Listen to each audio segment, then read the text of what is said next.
মানুষকে নসিহত করেছি, উপদেশ দিয়েছি, তারা যেন তাদের মা বাপের হককে যেন চিনে নেয়, যেন বুঝে নেয়।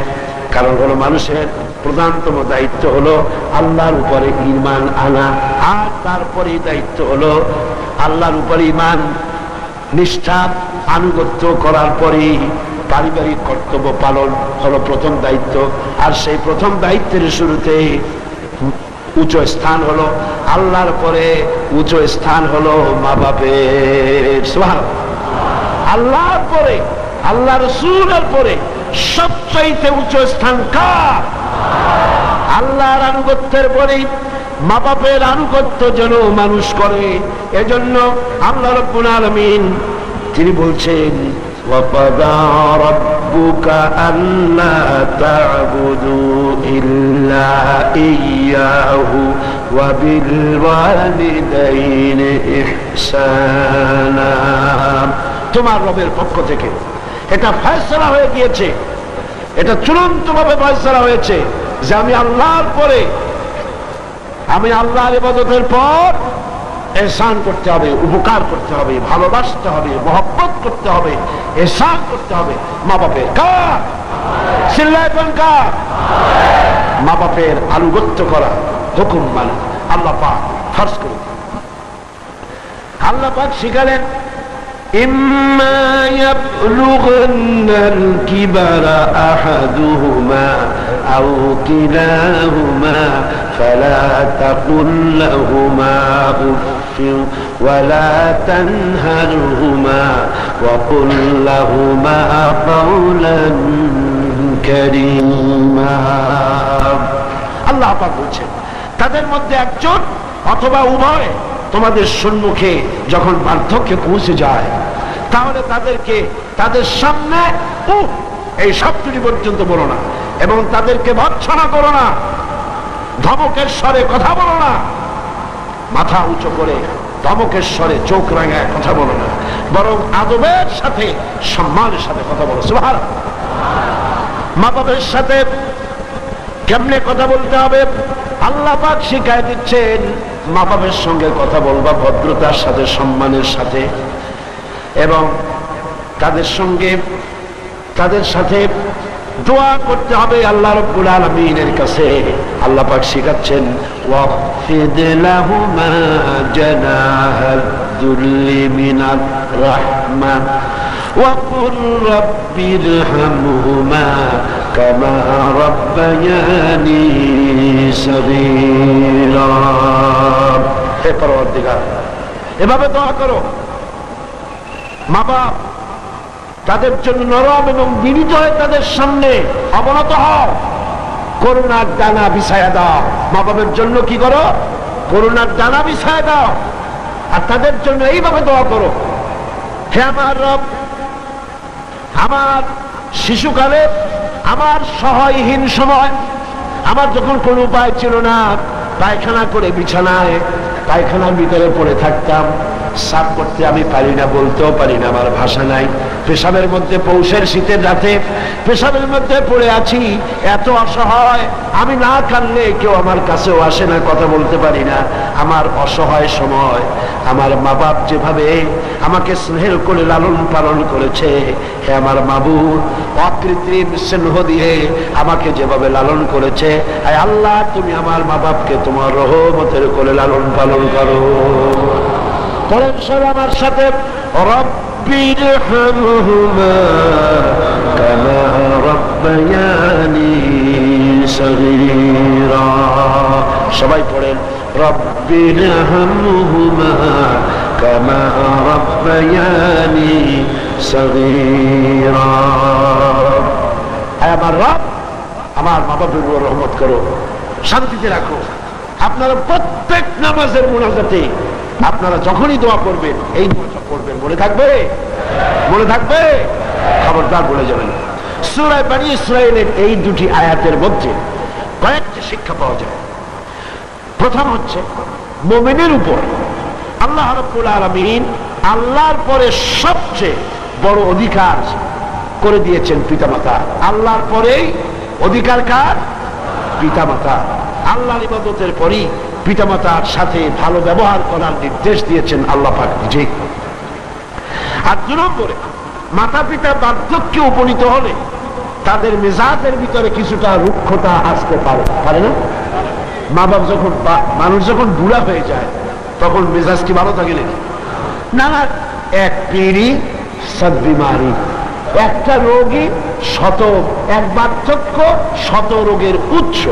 নানান রকমের রোগ ব্যাধি আসে, কানে কম শোনে, স্বাস্থ্য ভালো না, মেজাজ খারাপ, এই জন্য তাদের মেজাজটা একটু রুক্ষ হয়ে যায়। সন্তান তাতে যেন বিরক্ত না হয়, খুশির সাথে বরদাস্ত করতে হবে, এমনকি ওহ শব্দটি বলা যাবে না। সুবহানাল্লাহ, আল্লাহ নিষেধ করছেন বরদাস্ত। অনেক লোক আছে মা বাবা বুড়ো হয়ে গেছে, আর এই বুড়ো হয়ে যাওয়ার পর বিরক্ত হয়ে সন্তান বলতে থাকে, এই বুড়িটা মরে না কেন, বুড়াটা মরে না কেন? বলেন নাউজুবিল্লাহ, মরে না কেন? আমার বন্ধুগণ, কি করে এই কথা আপনার মুখ থেকে বেরোলো? আপনার কি মনে নাই আপনি যখন ছোট ছিলেন তখন অসুস্থ হয়েছেন, টাইফয়েড হয়েছে, রোগ হয়েছে, ডাক্তার পত্র তেমন সেকালে পাওয়া যেত না, আপনার কাছে বসে করে বৈদ্যুতিক লাইট নাই, কেরোসিনের আলো জ্বালায়া মা শিয়রে বসে বসে কোরআন শরীফ তেলাওয়াত করে আর চোখের পানি দরদর করে পড়তে থাকে। আখিরি রজনীতে মা দুহাত উঁচু করে রোগাক্রান্ত মৃত্যু শয্যায় শায়িত সন্তানের পাশে বসে দোয়া করে, রব্বুল আলামিন আমার জীবনের বিনিময় আমার সন্তান তার হায়াত দরাজ করে দাও। যেই মা এমন করে দোয়া করে সন্তানের জন্য, সেই সন্তান বউর কথা মতো অথবা নিজেই মায়ের মেজাজ খারাপ দেখে বলে, বুড়িটা মরে না কেন?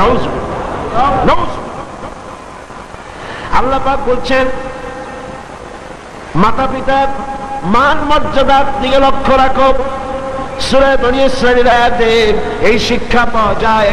মান মর্যাদার ভিতরে উপরে লক্ষ্য রাখো, কারণ এখন আয় রোজগার করতে পারে না আগের মতো, তাদের অভিমান আসতে পারে, যখন যা প্রয়োজন সন্তানটা দেয় না, বউ একটা ঘরের মধ্যে দাজ্জাল মার্কা, চাইলেও পায় না, নানান রকম অসুবিধার কারণে মান অভিমান হতে পারে, গোসা হতে পারে। আল্লাহ নির্দেশ করছেন, সন্তান তুমি যেন মা বাপের সাথে রাগারাগি করবে না, মায়ের সাথে পিতার সাথে কখনো খারাপ ব্যবহার করবে না। কে নিষেধ করেছেন? বিনয়ের সাথে কথা বলো। আল্লাহ বলছেন মা বাবার সাথে কিভাবে কথা বলো? বিনয়ের সাথে, নরম সুরে, একান্ত অনুগত খাদেমের মতো কথা বলো। সুবহানাল্লাহ। পিতামাতার অসহায় এবং দুর্বল অবস্থায় তাদেরকে বেশি করে সম্মান করো, কারণ মনে রাখা দরকার, তোমার হাজারো বিরক্তি সহ্য করেছে ছোটবেলায় তোমার বাবা, হাজার বিরক্তি সহ্য করেছে, পড়ে উঠেছো, ঘাড়ে উঠেছো, পেশাব করেছো, পায়খানা করেছো, বিরক্তি সহ্য করে নাই মা? সহ্য করে নাই? হাজার বিরক্তি সহ্য করেছে। এজন্য আল্লাহ পাক বান্দাকে স্মরণ করে দিয়েছেন, বান্দারে মা বাপের জন্য দোয়া করবি, রব্বিরহামহুমা কামা রাব্বায়ানি সগীরা। এই দায়িত্ব কে দিলেন? কে দিলেন? এখন আপনি যেন দায় সারার জন্য, আল্লাহ দায়িত্ব দিছে বলে আপনি দায় সারার মতো মায়ের একটু কাপড় দিলেন, বাপের একটু জামা দিলেন, 2-5 টাকা দিলেন, দায় সারার জন্য দিচ্ছেন না অন্তরের মহব্বত দিয়ে দিচ্ছেন? এটা দেখছেন কে? দেখেন আল্লাহ কি বলছেন, রব্বুকুম আ'লামু বিমা ফী নুফুসিকুম ইন তাকুনু সালিহিন ফাইন্নাহু কানা লিল আওয়াবিনা গফুরা। তোমার রব কিন্তু জানেন যে তুমি কি দায় সারা গোছের কাজ করছো, না আমার অর্পিত দায়িত্ব হিসেবে তুমি তোমার মাকে সম্মান করছো, টাকা দিচ্ছ, পিতাকে সম্মান করছো, আমি দেখতে পাচ্ছি। তবে আল্লাহ পাক তওবাকারীকে ভালোবাসেন, সালিহিনদেরকে ভালোবাসেন, আর আল্লাহ পাক হচ্ছেন গফুর, তিনি হচ্ছেন ক্ষমাশীল। দায়িত্ব পালন হিসেবে মহব্বত দিয়ে, ভালোবাসা দিয়ে, শ্রদ্ধা দিয়ে তোমার মা বাপের খেদমত করবে, দায় সারা গোছের জন্য না হয়। কারণ এককালে তুমি ছেড়ে যাদের মুখাপেক্ষী, ভালো করে শোনেন, এককালে আমরা সবাই মা বাবার মুখাপেক্ষী ছিলাম না? বলেন ছিলাম না? এককালে তুমি যাদের মুখাপেক্ষী ছিলে তারা আজ তোমার মুখাপেক্ষী হয়ে গেছে। আবার সময় আসবে যখন আমরাও আমাদের সন্তানদের মুখাপেক্ষী হয়ে যাব। তিলকাল আইয়ামু নুদাবিলুহা বাইনান নাস, এটাই হলো ইতিহাস, এরকমই হবে। দাদা বসেছিল পুকুর পাড়ে গোসল করবে, একেবারে কুজো হইয়া হাঁটু মাথার উপর উঠে গেছে। নাতি কাছে গিয়ে বলছে, দাদা বর্ষিটা কত দিয়ে কিনছো? দাদা তো বর্ষির মতো কুজো হয়ে গেছে। দাদা রসিকতা বুঝতে পেরেছেন। দাদা বলছেন, ভাই কেনা লাগবে না, সময় আসলে তুমিও একটা ফ্রি পাবা। কাজে আজকে আমরা এক সময় অসহায় ছিলাম, মা বাপ আমাদেরকে যত্ন করে পালন করেছে। আজ তারা অসহায়, তুমি তাদেরকে যদি মর্যাদা দাও তুমি তখন অসহায় হবে, তোমার সন্তান তোমাকে অবশ্যই মর্যাদা দেবে। সূরা বাকারায় একটি আয়াতে আল্লাহ রাব্বুল আলামিন এভাবে বলেছেন, লা তা'বুদুনা ইল্লাল্লাহ ওয়া বিল ওয়ালিদাইনি ইহসানা। আল্লাহ ছাড়া কারো উপাসনা করো না এবং পিতামাতার সাথে অবশ্যই সদ্ব্যবহার করো। সূরা বনী ইসরাঈলে বললে, সূরা বাকারার মধ্যে বলছে। এবার বলছে সূরা আনকাবুতে, وَوَصَّيْنَا الْإِنسَانَ بِوَالِدَيْهِ حُسْنًا। কত জায়গায় বলতেছেন আল্লাহ, আমি সমগ্র মানব মণ্ডলীকে তাদের পিতামাতার সাথে সদ্ব্যবহার করার জন্য উপদেশ দিচ্ছি, নির্দেশ দিচ্ছি। পৃথিবীর সব গোষ্ঠীকে নির্দেশ করেছি, তোমার পিতামাতার ইহসান করো। তোমার মা তোমাকে গর্ভে ধারণ করেছে অত্যন্ত কষ্টের সাথে, আর ডেলিভারিও করেছে অত্যন্ত কষ্টের সাথে, আর 30টি মাস ধরে নিজের বুকের দুগ্ধ দিয়ে খাওয়াইয়া তোমার মানুষ করেছে। খবরদার মা বাবার সঙ্গে নাফরমানি করো। মায়ের পেটের ভিতরে যখন সন্তান থাকে, পেটের ভিতরে যখন সন্তান থাকে, সন্তান নড়াচড়া করতে থাকে, মা বাবার স্বাভাবিক, মায়ের স্বাভাবিক অবস্থা তখন আর থাকে না। লক্ষ্য করেন, মায়ের স্বাভাবিক অবস্থা থাকে না, ক্ষুধা কম হয়ে যায়, খেতে পারে না, মাথা ঘুরাতে থাকে, শরীরের ভিতরে একটা অস্বাভাবিক অবস্থা বিরাজ করে, তার মাসিক অসুখটা বন্ধ হয়ে যায়। আল্লাহ রাব্বুল আলামিন তাকে খাওয়াবার জন্য, পেটের ভিতরে সন্তান বড় হচ্ছে, এই সন্তান খাবে কি, সেজন্য আল্লাহ রাব্বুল আলামিন মায়ের নাভির সঙ্গে আর সন্তানের নাভির সঙ্গে একটা তার লাগায় দিয়া মায়ের মাসিক রক্তগুলি এগুলি সন্তানের শরীরের ভিতরে সন্তানের শরীরকে দিয়ে আল্লাহ পাক বড় বানায় দেন। আর মা তখন দুর্বল হতে থাকে। এই সময় মাকে সবচাইতে বেশি ভালো খাবার দেওয়া উচিত। আমার দেশে মানুষেরা বোঝে না, পৃথিবীতে অপুষ্টি জনিত রোগে সবচাইতে ভোগে পৃথিবীর মধ্যে নারী মেয়ে লোকেরা। সবচাইতে অপুষ্টি জনিত রোগে কারা ভোগে? মেয়ে লোকেরা। সেদিকে আপনাদের লক্ষ্য রাখা দরকার। আপনার সন্তান ধারণ করেছে, আপনার বংশকে রক্ষা করার দায়িত্ব পালন করছে স্ত্রী। তার সন্তান, তার পেটে যখন সন্তান এসেছে তখন তাকে ভিটামিন খেতে দিতে হবে, ক্যালসিয়াম খেতে দিতে হবে, দুধ খেতে দিতে হবে, মাছ খেতে দিতে হবে, শাক খেতে দিতে হবে, গোশত খেতে দিতে হবে, ভালো ভালো খাবার তাকে দিতে হবে। এটা দেওয়া দায়িত্ব আপনার। তার রক্তগুলি সব সন্তানের মধ্যে চলে যাচ্ছে। এখন দেখুন আল্লাহ রাব্বুল আলামিন কি করছেন, রক্তগুলি নাভির ভিতর থেকে, পাইপের মধ্য থেকে শরীরের মধ্যে আল্লাহ দিয়ে দিচ্ছেন, মুখের মধ্যে দিয়ে আল্লাহ খাওয়ার নাই, মুখটাকে আল্লাহ পাক পবিত্র রেখে দিলেন, যাতে করে দুনিয়া আসার পরে বান্দা যেন ওই পবিত্র মুখ দিয়ে আল্লাহ রাব্বুল আলামিনের নামের জিকির করতে পারে। দুনিয়া যখন আসলো, সন্তান যখন দুনিয়া আসলো, লাইনটা কেটে গেল। কয়টা লাইন ছিল বুঝেন না কথা? মার পেটের মধ্যে লাইন ছিল কয়টা খাবারে? একটা লাইন ছিল। যখন দুনিয়া আসলো সঙ্গে সঙ্গে লাইনটা কেটে দেওয়া হলো। ডাক্তারিতে কাটুক, নার্সে কাটুক, ডাক্তারে কাটুক, লাইনটা তারা কেটে দেওয়া হলো। খাবারের লাইন ছিল, লাইন কাটা। এখন কি গাবে?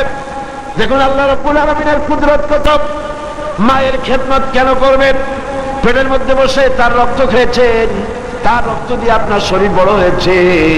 আর দুনিয়া আসার পর যখন একটা লাইন কেটে দেওয়া হলো, লাইন একটা কেটে গেল, আল্লাহ তার বুকের মধ্য দিয়ে মায়ের বাচ্চার মুখের মধ্যে ডবল লাইন চালু করে দিলেন। ডবল লাইন চালু করে দিয়েছেন, দুধ এসে গিয়েছে। এই দুধ সৃষ্টি করেছেন কে? সন্তান ক্ষুধা লাগলে বলে চাইতে পারে না, বলতে পারে না।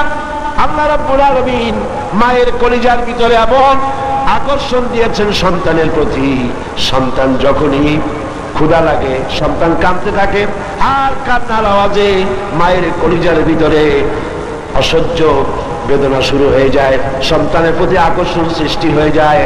যত কাজ থাকুক না কেন সব ফেলে দিয়ে মা দৌড়ে গিয়ে কলিজার টুকরা সন্তানকে বুকের সাথে জড়াইয়া ধরে। সুবহানাল্লাহ।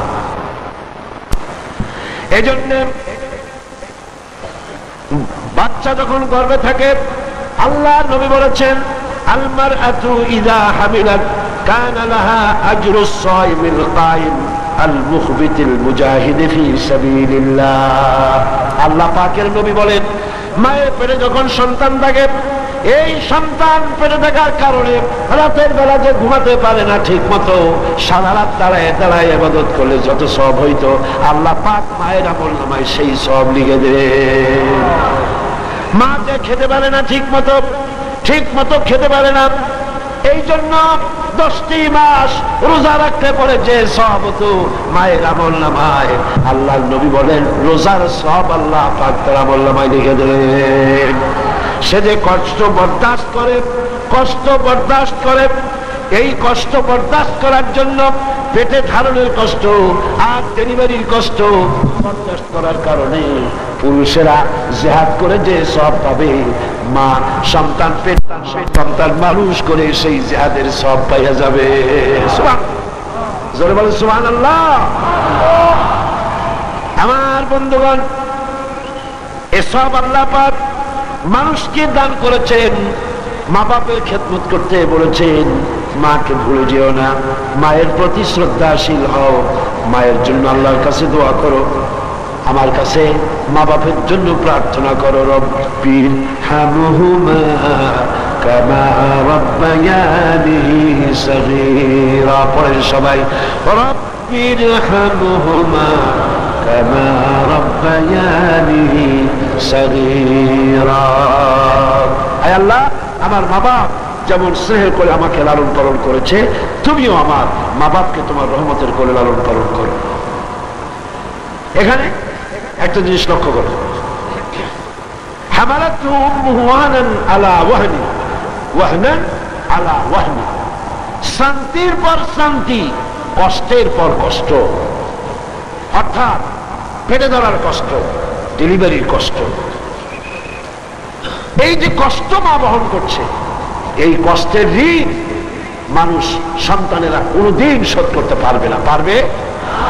সন্তান যদি তার বুকের চামড়া দিয়া মায়ের জন্য এক জোড়া জুতা তৈরি করে দেয়, পিঠের চামড়া নয়, সন্তান যদি তার বুকের চামড়া দিয়া মায়ের পায়ের এক জোড়া যদি জুতা তৈরি করে দেয়, মায়ের এক ফোঁটা দুধের হক আদায় হবে না। আল্লাহ পাক বলছেন, ওয়া ইন জাহাদাকা আলা আন তুশরিকা বি মা লাইসা লাকা বিহি ইলম ফালা তুতি'হুমা ওয়া সাহিবুহুমা ফিদ দুনিয়া মা'রুফা। আল্লাহ পাক বলছেন, কিন্তু তারা যদি তোমাকে, মর্যাদা তাদের আল্লাহর পরেই মা বাপের মর্যাদা, আল্লাহর পরে কার মর্যাদা? সন্তানের কাছে মা বাপের মর্যাদা। কিন্তু তারা যদি তোমাকে আমার সাথে এমন কাউকে শরীক করার জন্য চাপ সৃষ্টি করে যাকে তুমি চেনো না, আমার শরীক হিসাবে জানো না, তাহলে ফালা তুতি'হুমা, তাহলে অবশ্যই তাদের সে কথা মানবে না। সুবহানাল্লাহ, মানবে না। মা বাপের কথা কতটুকু মানা যাবে এবং কতটুকু মানা যাবে না, সে ব্যাপারেও শরীয়ত ঠিক করে দিয়েছে। ঠিক এরকম আরেকটি আয়াত সূরা আনকাবুতের মধ্যে এসেছে। আল্লাহ পাক বলছেন وَوَصَّيْنَا الْإِنسَانَ بِوَالِدَيْهِ حُسْنًا وَإِنْ جَاهَدَاكَ لِتُشْرِكَ بِي مَا لَيْسَ لَكَ بِهِ عِلْمٌ فَلَا تُطِعْهُمَا। আল্লাহ পাক নির্দেশ করছেন মা বাপের খেদমত করো, সম্মান করো, ইহসান করো। আর তারা যদি তোমাদের উপরে কোন চাপ সৃষ্টি করে আমার সাথে কাউকে শরীক স্থাপন করার জন্য, তাহলে অবশ্যই তাদের এই কথা তোমরা মানবে না। এর ব্যাখ্যা হচ্ছে এই আয়াতটি নাজিল হয় সেই সময় যখন তিরমিজি, আহমদ এবং নাসাই এই তিনটি হাদিসে এই দৃষ্টান্তটা এসেছে এই আয়াত নাজিলের প্রেক্ষাপট সম্পর্কে। এই আয়াতটি নাজিল হয়েছে হযরত সাদ বিন আবি ওয়াক্কাস রাদিয়াল্লাহু তাআলা আনহুর ব্যাপারে। তিনি 18 বা 19 বছর বয়সে ইসলাম কবুল করেন এবং ইসলাম কবুল করার পর তার মা হামনা বিনতে সুফিয়ান, আবি সুফিয়ানের ভাইজি, তিনি দারুণভাবে অসন্তুষ্ট হয়ে গেলেন এবং তিনি অনির্দিষ্ট কালের জন্য ধর্মঘট করলেন, অনশন ধর্মঘট। এই অনশন ধর্মঘট শুরু করলেন এই কথা বলে যে যতক্ষণ পর্যন্ত তার ছেলে সাদ বিন আবি ওয়াক্কাস যতক্ষণ পর্যন্ত আল্লাহর প্রতি ঈমান প্রত্যাহার করে শিরকিয়াতের দিকে ফিরে না আসবে ততক্ষণ পর্যন্ত তিনি অনশন ভাঙবেন না, তিনি কিছু খাবেন না। তার মা দলিল হিসেবে পেশ করলেন ছেলের সামনে যে দেখো পুত্র, তোমার কোরআন অনুযায়ী আমার হুকুম মানা, আল্লাহর হুকুম, আমার হুকুম তোমাকে মানতে হবে। আর আমার সাথে নাফরমানি করার অর্থ হচ্ছে আল্লাহর সাথে নাফরমানি করা। আল্লাহ অর্ডার করেছে আমার হুকুম তোমাকে মানতে হবে। এখন তুমি ওই তাওহীদকে ছেড়ে দিয়ে এই শিরকিয়াতের দিকে আমি যেদিকে আছি সেদিকে ফিরে আসো। হযরত সাদ বিন আবি ওয়াক্কাস রাদিয়াল্লাহু তাআলা আনহু তিনি অত্যন্ত পেরেশান বোধ করলেন যে আমি এখন করবোটা কি। তিনি রাসূল করিম সাল্লাল্লাহু আলাইহি ওয়াসাল্লামের খেদমতে হাজির হলেন এবং ঘটনার বর্ণনা করলেন। এই ঘটনা যখন বর্ণনা তিনি করলেন রাসূলের কাছে, তখন সূরা আনকাবুতের এই আয়াত নাযিল হল, وَوَصَّيْنَا الْإِنسَانَ بِوَالِدَيْهِ حُسْنًا। উপদেশ দেওয়া হয়েছে মানব গোষ্ঠীকে তারা যেন তার মা বাপের প্রতি ইহসান করে, উপকার করে। কিন্তু وَإِنْ جَاهَدَاكَ لِتُشْرِكَ بِي مَا لَيْسَ لَكَ بِهِ عِلْمٌ فَلَا تُطِعْهُمَا। কিন্তু তারা যদি তোমার উপরে শিরক করতে চাপ সৃষ্টি করে অবশ্যই তাদের অনুসরণ করবা না। খবরদার, মা বাপ যদি আল্লাহর হুকুমের বাইরে যদি কিছু বলে সেই হুকুম মা বাপের পালন করা, যারা বলেন পালন করা যাবে না। কোন অবস্থাতেই মা বাপের সেই হুকুম পালন করা যাবে না। আয়াতটির ব্যাখ্যা হচ্ছে যে মা বাপের হক তো সবচাইতে বেশি, কোনো সন্দেহ নেই। কিন্তু সেই মা বাবাই যদি মানুষকে শিরক করতে বলে তাহলে এই শিরক করতে পারবে না। কারণ হলো আল্লাহ পাকের সাথে কাউকে শরীক স্থাপন করা যাবে না। কারণ তাদের অবৈধ আবদার সন্তানের অমান্য করাই জরুরি। এর দলিল হচ্ছে মা লাইসা লাকা বিহি ইলম, যে ব্যাপারে তোমার জানা নাই আল্লাহর সাথে শরীক করবা এরকম কোন শরীকদার এই পৃথিবীতে কেউ নাই এবং এ সম্পর্কে তুমি জানোই না। সুতরাং তুমি আল্লাহর সাথে মা বাপের কথা মতো কাউকে শরীক স্থাপন করতে পারবে না। তাই মা বাবা যদি ভুলের উপরে থাকে তাহলে সন্তান সেই ভুলকে মানতে পারবে না, সন্তান সেই ভুলকে মানবে না। মা বাপ যদি ছেলে ইসলাম কবুল করেছে, মা বাপ ইসলাম কবুল করে নাই, এমন অবস্থা যদি হয় তাহলেও সেই মা বাপের সাথে খারাপ ব্যবহার করা যাবে না। ব্যবহার করতে হবে কি? ভালো ব্যবহার। কি করতে হবে? এই ভালো ব্যবহার সম্পর্কে রাসূল করিম সাল্লাল্লাহু আলাইহি ওয়াসাল্লামের কাছে প্রশ্ন করা হলো, আইয়ুল আমালি আহাব্বু ইলাল্লাহি তাআলা, আল্লাহর কাছে সবচাইতে ভালো আমলটা কি? রাসূল করিম সাল্লাল্লাহু আলাইহি ওয়াসাল্লাম জবাব দিলেন, আসসালাতু আলা ওয়াক্তিহা, নামাজ তার ওয়াক্ত মতো আদায় করা, এটাই হলো সবচেয়ে ভালো আমল। সাহাবী প্রশ্ন করলেন, তারপরে কি? রাসূলুল্লাহ বললেন, বিররুল ওয়ালিদাইন, মা বাপের খেদমত করা, এটাই হলো সবচেয়ে ভালো কাজ।